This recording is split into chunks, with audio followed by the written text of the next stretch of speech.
Да си кажем, дојдовте. Денеска зборуваме за една многу чувствителна, но суштинска тема. Условите за работа на медицинските сестри и предизвиците со кои се соочуваат пациентите, специјално онколошките пациенти во Македонија. И на оваа тема две гостинки, представници на професијата на белите мантили, директно во униформа, Гордана Бешлиовска од Сдруженијето на медицински сестри, техничари, акушерки и стоматолошки сестри за нас, и Лидија Пецова од Хема Онко, Сдружение посветено на пациенти со рак и нивни негуватели. Добре дојдовте во студиото на Телма. Ви благодарам што го подигате гласот на медицинските сестри.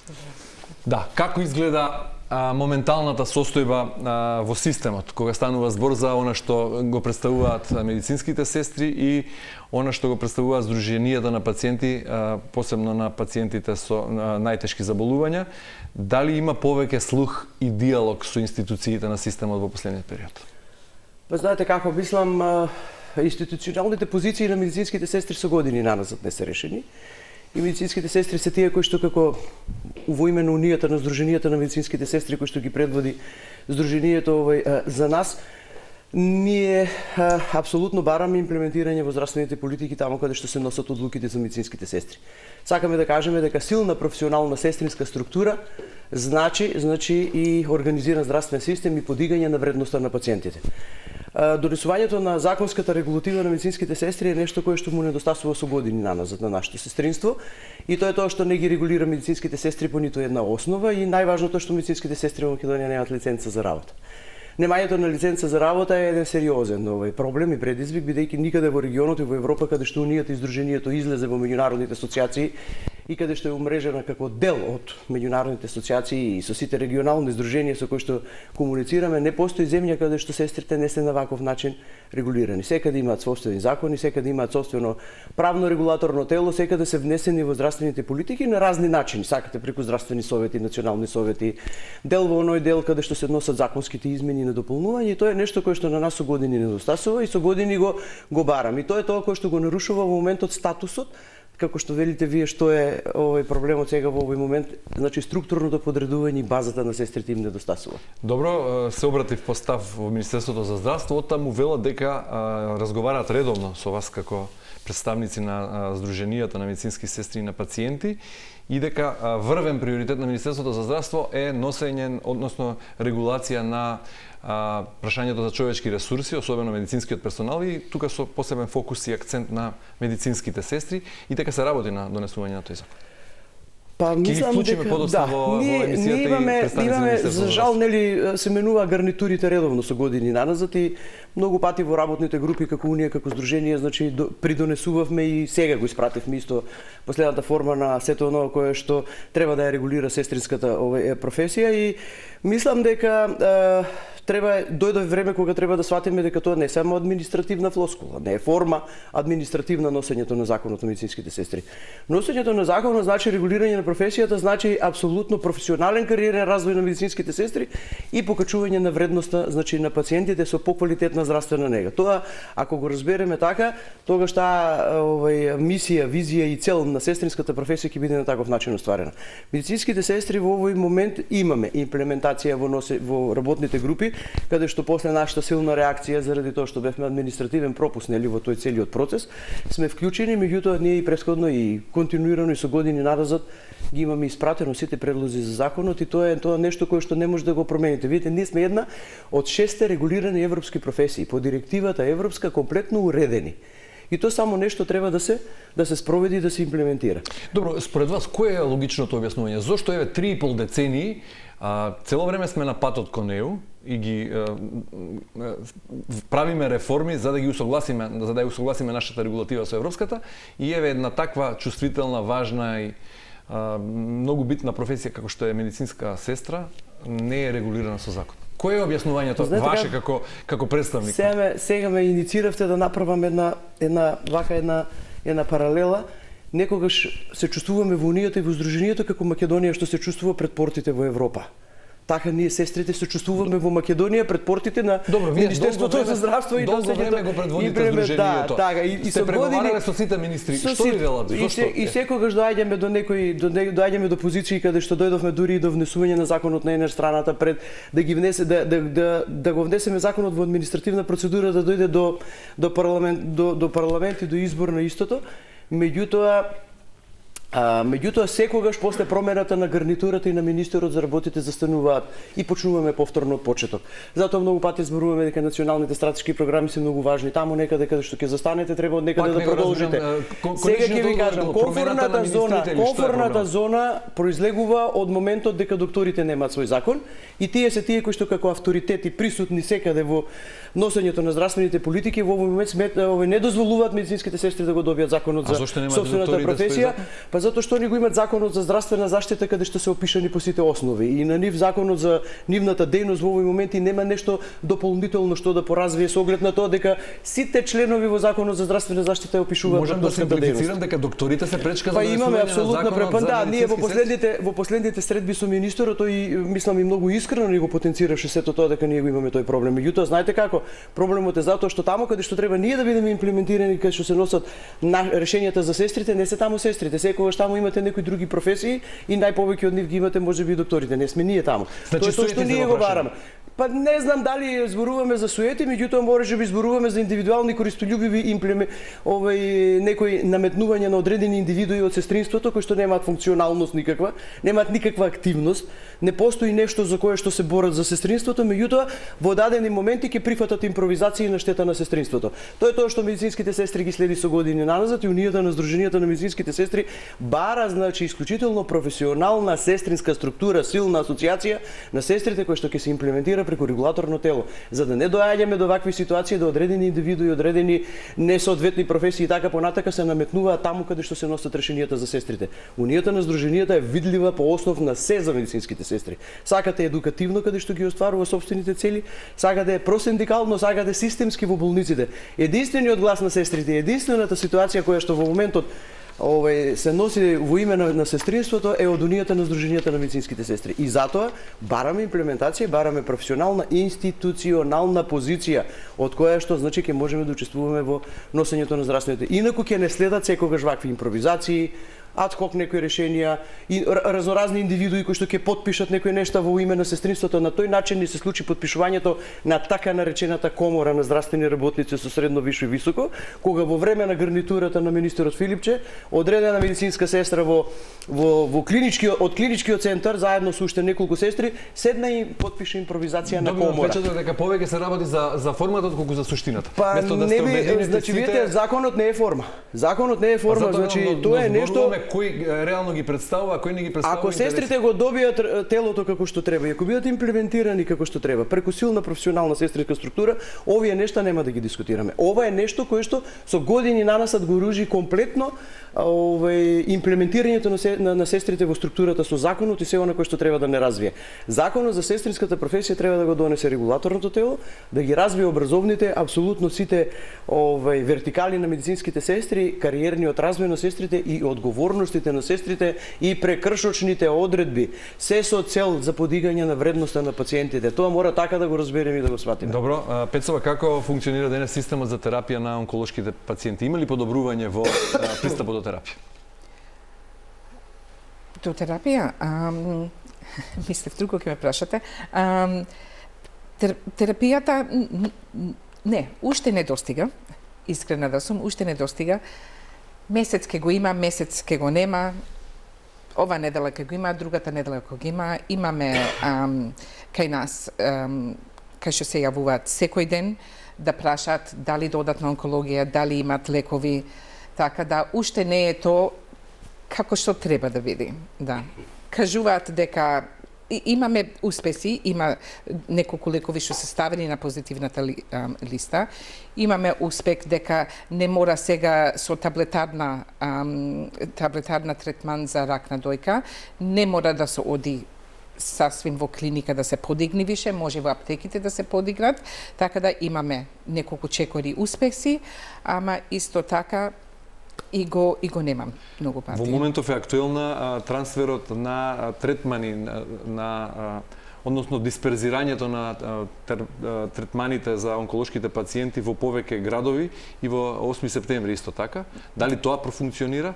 Во аптеките, да. Не во аптеките, велам третманот на онколошките пациенти во болниците во Штип, во Битола, во Тетово и во 8 септември. За да се намали притисокот на клиниката во Скопје. И за повеќе луѓе да можат да дојдат до терапија. Информацијата што имам, тоа знае повеќе нашата колешка Ана. Тука можам да ви кажам само за моментално како е со сестрите во онкологија и со пациентите.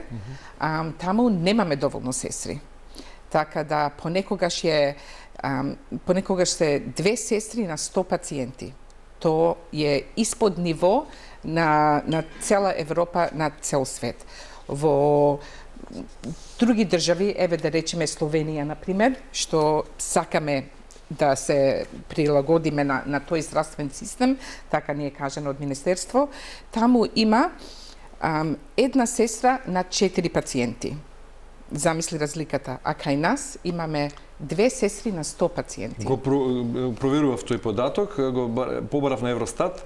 Во Македонија има помалку од 5 сестри на 1000 жители. Да. 4,8, односно 4,9 во последниве години трендот се зголемува благо, што речиси двојно, не е двојно, но е помалку од европскиот просек.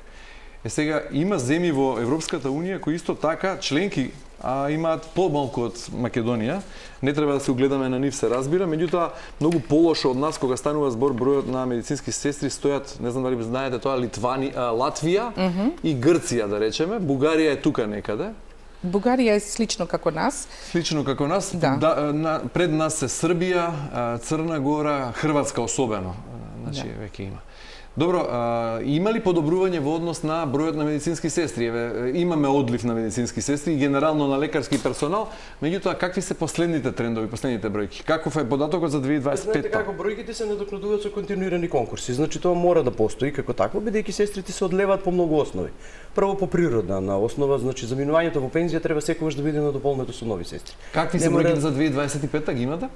Па бројките проективно, значи ние во овој момент според оние бројки што ги имаме од Институтот за јавно здравје во Македонија има 9200 медицински сестри. Ако ја земете стандардната бројка наспрам бројот на жители, значи недостатокот е околу 45%. Значи во овој момент. Меѓутоа може да имате некои институции во кои што е доволна бројката, меѓутоа имате во секундарното и во терциерното каде што се лежишките болни во стационарите сериозни дефицити како што се и овие специјалните области каде што ни се пациентите од онкологијата, хематологија и други. Ете кажа Пецова каква е сликата таму. Како изгледа еден обичен работен ден на медицинска сестра, например во 8 септември каде што сте вие вработени? Па например тоа зависи да речеме во кој дел сте. Дали сте во специјалистичко консултативниот или сте во стационарниот кај пациентите. Ако сте во специјалистичко консултативниот, можеби според бројот во мој термин денеска 2 сестри ќе задоволат нели да ги опскрбат пациентите по однос на она што е мој термин на докторот. Меѓутоа кога се во стационарите, таму има стандарди. Таму каде што се елективните болни, хроничните болни, треба на 3 до 4 пациенти да имате една медицинска сестра. Ако оделението има 30 лежишки кревети, треба да имате во утринските часови 10. Ако имате 5, тоа е алармантна ситуација, бидејќи тие и да сакаат не можат да постигнат се да сработат околу пациентите, затоа што тие се и во промоцијата, и во превенцијата, и во рехабилитацијата, и во припремите, и во лекувањето, и во секој еден друг сегмент кој што доколку немаат помошен медицински персонал или помошен здравствен персонал од статусот на болничари, послужители и така понатака, сестрите се тие кои што мимо медицинските интервенции и сите оние што ги работат други компетенции што ги имат и работни задачи, треба да го работат и комплетно тој хигиено-диететски режим со пациентите што е дополнително бара време и бара внимание. Затоа имаме само да ви кажам, имаме сестри кои што согоруваат, а на другата страна незадоволни пациенти. Ете тоа е тоа. Но има и сестри кои недоволно се ангажираат. Значи тоа сакам да ви кажам, имате институции во кои што можеби е потребно преструктурирање. Затоа е потребна таа силна сестринска професионална имплементација и асоциација во политиките, бидејќи централизирањето на проблемите и решенијата ќе се решаваат и сестрите го умеат и го знаат тоа најдобро што е за нас. Дали во новиот закон се предвидува решавање на таа нерамнотежа помеѓу клиничките, оние болнички, медицински услуги што ги дава? Значи законот треба да дозволете да го завршам прашањето. Медицинските сестри и административните обврски кои ги имате во исто време. Така е во Европа, кога што успеа законот треба да ги опише компетенциите на медицинските сестри и работните задачи комплетно и треба да ги одели во праговите каде што ќе треба по образование да ги преслика образовните квалификации на сестрите внатре во здравствените институции. Ние сега имаме една ситуација во која што сестрите и со средна стручна спрема, и со високо образование, и со специјалистички студии сите исто работат. Немаат одделени работни задачи, а на крајот на месецот сите си имаат различен личен доход, заради тоа што колективниот договор ги опишал врз основа на образование по различни коефициенти. Законот треба да ги направи праговите во таа вертикала и тие компетенции да ги одели. Што може здравствениот систем во болниците да очекува од сестра која што завршува средно образование?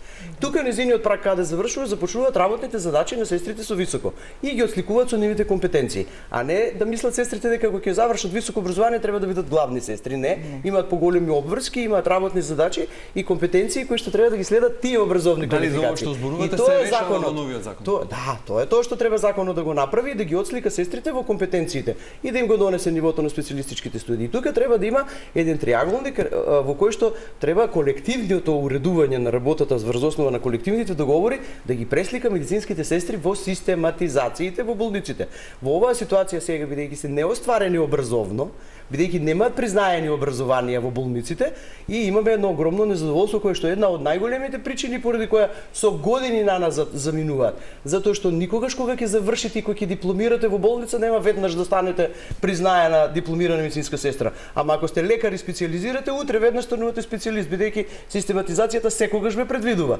Значи не е ова дека ние имаме нешто против тоа, меѓутоа имаме за медицинските сестри. Значи медицинските сестри и се како да кажам имаат исто мултидисциплинарен пристап. Тие веќе не се воопшта грижа и нега. Ако имате доктор специјалист, имате и сестра специјалист во сопствената област. И тие работи мора да се следат. Ова треба законот да го уреди и да го донесе преку заедно со колективниот договор, преку систематизациите и сестрите да ги постави според образованието во болниците, да бидат препознаени по квалификациите и по образованието, не може да бидат сите исти. Европските земји членки веќе одат чекор понапред, тие зборуваат за новите улоги на медицинските сестри. Видов дека во не толку најразвиените европски земји членки на Унијата, туку и во овие од поновите, се работи многу на превентива, едукација на пациенти и телемедицина. Се повеќе сестрите се вклучени во овој сегмент од здравството.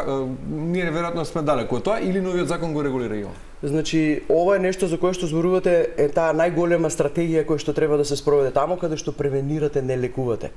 Ние во овој момент имаме многу малку медицински сестри во превенцијата, промоцијата и здравственото воспитување. Овде се сестрите од патронажата, сестрите од примарното здравство, каде што бројките ни се многу, овде се сестрите во концесионерските амбуланти. Вие знаете дека во руралните средини имаме амбуланти во кои што немаме медицински сестри, бидејќи недостасуваат условите за работа кои што на некој начин се причина за да не се појавуваат на конкурсите.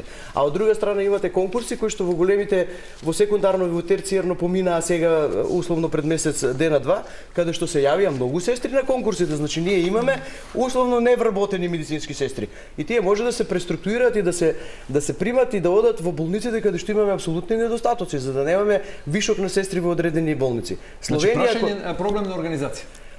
Па, видете да ви кажам, тоа се национални стратешки програми. Тие 5 столба кои што ги спомна министерот не постои ни еден сегмент во кој што сестрите не се важни. И во тој прв столб за кој што зборуваше и Лидија, и ако ја земеме компаративно Словенија, таа има 17.000 медицински сестри на нецели 2 милиони жители, од кои 7.000 медицински сестри се само во превенцијата и во промоцијата и во здравственото воспитување, каде што работат самостојно со пациентите и спречуваат развивање на болести. Таму каде што превенирате, таму не лекувате. И затоа нивниот систем на секундарно и терцијерно ниво воопшто не е оптеретен како ние што сме оптеретени и централизирани само према едно место. Тоа се нешта кои што ние, ако се имплементираме таму каде што треба, значи апсолутно треба да ги сработиме и да ги дадеме решенијата.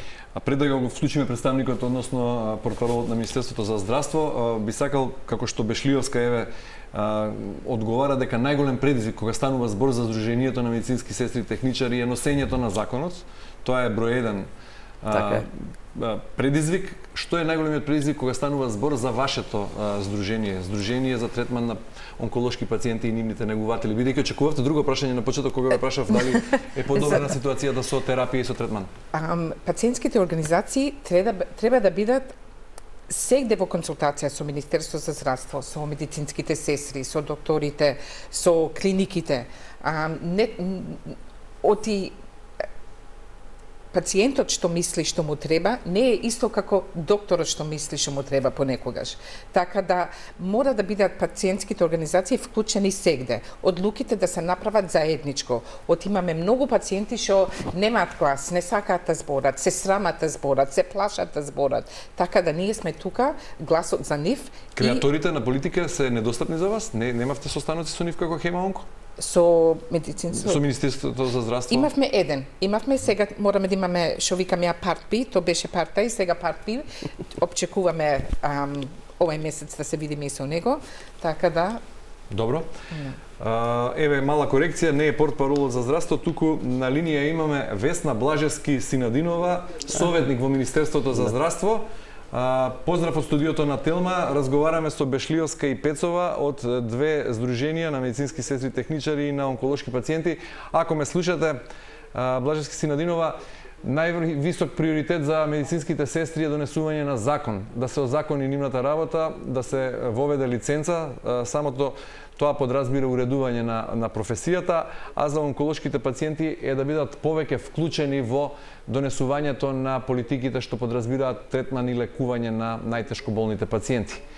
Каков е ставот на Министерството за здравство во врска со ова прашање, што се презема? Поздрав Горан, поздрав. Ве слушаме, повелете, да. Да, јас се слушам. Значи, поздрав Горан, поздрав до гостите во студиото, до госпоѓата Гордана Бешлиевска.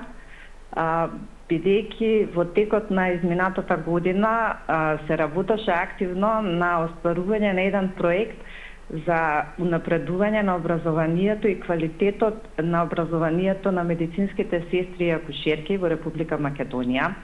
Истиот е спроведен со помош на Министерството за надворешни работи на Република Словенија и во текот на тој проект излегува многу прашања за кои што сега дискутирате, кои што успеав да следам. Тематиката е доста горлива, се зборувало за ова и во изминатите години. Меѓутоа, ова е за прв пат во тој пакет на закони кои што системски го најави министерот за здравство дека ќе се направат системски промени. Една од основните работи за кои што ќе се зборува е и статусот и образованието на медицинските сестри и акушерки. Бројот на медицински сестри и акушерки во Република Македонија нема да се зголеми доколку не се зголеми и можноста и афинитетот на лицата да се пријават да бидат медицински сестри и акушерки. Статусот на медицинска сестра и акушерка да добие таа позиција која што ја заслужува и која што ја има и во европските земји. Меѓу другото, Европската директива предвидува дека медицинските сестри и акушерки се една од тие квалификувани професии кои што мора да имаат регулаторно тело. Едно од приоритетите на Министерството за здравство е формирање на такво регулаторно тело, кое што секако ќе биде имплементирано во законската регулатива. Дали преку носење на нов закон за медицински сестри или преку измена на постојниот закон за здравствена заштита. Веќе е отворено прашањето, се дискутира за тоа, вклучени се многу фактори, зборувано е со здруженијата на медицински сестри и акушерки, така да во тек е решавање на оваа проблематика. Добро, конкретно прашање. Она што не е завршено 3 кусур децении од самостојност, велиме сите земји и од пружувањето имаат лиценци за медицински сестри, односно на некој начин е уредена таа работа, кај нас еве оваа витална професија не е регулирана. Кога може да се очекува донесување, односно озаконување на дејноста? Ова ли е едно од приоритетите, така да во најскор можем временска рамка не можам да кажам, меѓутоа секако дека ќе оди во пакетот на закони кои што се менуваат.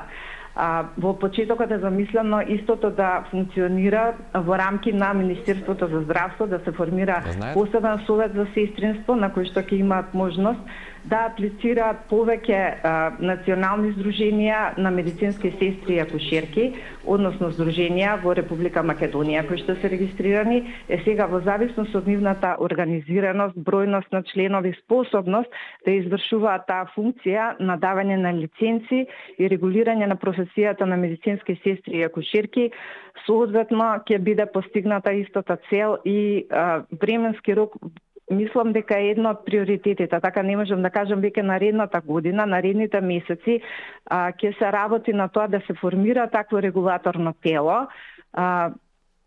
Во текот на наредната година мислам дека веќе би имале некаква законска имплементација и овозможување на здруженијата да аплицираат за да извршуваат оваа функција. И втората битна тема што се отвори овде во студиото во досегашната дискусија е третманот на онколошките пациенти. Од нивното здружение бараат поголема вклученост кога станува збор за носење на одлуки, односно кога се расправа за тоа како тие треба да бидат третирани, па прашањето е дали има подобрување во однос на третманот на најтешко болните пациенти, во однос на достапност до терапија и подобра организација? Во однос на ова прашање се планира дисперзирање на третманите на онколошките пациенти со отворање на центри во Штип во 8 септември и во Битола, како би можеле што подостапни да им бидат услугите на на онколошките пациенти. Меѓутоа, друг проблем е што и на клиниката на онкологија истото го посочија дека има недостиг на кадар, односно има недостиг на медицински сестри, акушерки, болничари и дека нивниот број поради многу работи од тешките околности под кои што се извршува работата, дека мора да се работи на зголемување на кадарот, кој што работи со третман на онколошки пациенти. Благодарам. Весна Блажевски, Синадинова, Министерство за здравство. Еве, ги слушнавме нивните ставови. Кои се најчестите предизвици кога станува збор генерално за темава сега, бидејќи во некои делови се поклопувате, дури од Министерството за здравство велат на клиниката за онкологија има недостиг на кадар. Има ли недостиг на опрема? Се соочувате ли со прековремена работа, со мали плати? Кој е другото клучно прашање? Па добро, јас би обострани поздрави за Весна, ние сме заедно нормално во проектот и Весна многу го знае дека во пресликувањето на целокупниот тој проект паралелно со уредувањето на медицинските сестри во Словенија, во овој момент не може да се криеме позади параванот здруженијата, бидејќи во Словенија најактивните, најфункционалното здружение наметнато тоа кое што ги води комплетно јавните овластувања за медицинските сестри. Најголемиот проблем е кога нефункционалните нешта, на извиканите нешта им давате предност. Имам чувство дека зборуваме за и тоа е голем проблем. Повторно зборуваме за тоа кој е компетентен, кој не, за легитимитет. И тоа е многу голем проблем. Ние се соочуваме со таква ситуација која што оди на штета на сестринството. Но проблемот е суштински. А од друга страна Горан, тоа е најголемата штета за пациентите. И сега ќе ви кажам кога сме кај бројките за медицинските сестри кои што треба да бидат стандардизирани. За да изгубите вие волкава бројка на медицински сестри, тоа е систем кој што трае со години наназад и кој што требал да биде на било каков начин до сега решен. Не може вие во статус договор на дело да се држат со години медицински сестри во болниците кои што не знаат утре кога ќе стигнат на работа што ги очекува, дали ќе им го раскинат договорот или ќе продолжат да работат без здравствено осигурување, без никаков статус на редовно вработување. Тоа не се случуваше со сите гарнитури наназад. Сега ако имаме еден блесок, како да кажам, на зрно надеж, сериозна надеж. Јас последните средби наши со министерот се многу надежни. Времето ќе покаже да видиме како сето тоа ќе се оствари. Меѓутоа, ако не се сестрите тамо, во болниците, каде што се прават систематизациите, каде што треба да се испланираат бројките на сестрите, ако немаат авторитет во менаџерските тимови, ако немаат авторитети во болниците, ако не се препознаени по образование, да даде со закон, тоа треба да се изборите сами. Нормално дека со закон треба да се даде. Тоа се системски работи кои што треба да се уредат внатре во болниците, а ова за кое што вие зборувате се синдикалните работи врз основа на кои треба да се уредат коефициентите, платите, додатоците, ризиците и прековремената работа на медицинските сестри. Во Законот за здравствена заштита стои дека медицинските сестри работат само во сменска работа, а практично работат во дежурства кои што не може да им бидат платени и се само едно ексклузивно право на било кој менаџер во болниците да побара од Министерството за здравство согласност во недостаток на бројка на сестри да бидат платени во дежурства. Знаете вие дека да работите 16 часа исто дежурство. И не е само проблемот во тоа дека се две сестри. Проблемот е во нивниот континуитет во кој што работат. Ние имавме пример во Прилепската болница изминатите години, кога на сестрите со високо образование беше забранувано да работат во смена, односно во дежурства, и да работат само прва смена. Затоа што ќе земеле многу големи сменски додатоци и дежурства. Па тоа се парадокси за кои што, мислам, пациентите тоа не го заслужуваат, не смеете така да размислувате. Не може вие високо професионални образовани медицински сестри да ги држите на страна од сменска и дежурна смена и работа во одредени болници. Тие политики. Премногу време потрошивме на ова. Се носи нов закон во кој треба ова прашање да биде регулирано. Кога од една страна зборуваме за сите предизвици кои се соочуваат медицинските сестри како професија во земјава, вклучително и оние кои вие ги категоризирате под графата синдикални плата, работни услови, сето тоа. А од друга страна, кога ќе слушнеме дел од истражувања кои се спроведени во рамки на регионот, дека и не е се така црно во јавното здравство во Македонија, ако се компарираме со некои соседи или некои дури земји членки на Европската Унија, последното на Сдруженијето на млади аналитичари и истражувачи беше дека најмалку заостануваме во делот на дигитализација и здравство, кога се компарираме со европскиот просек.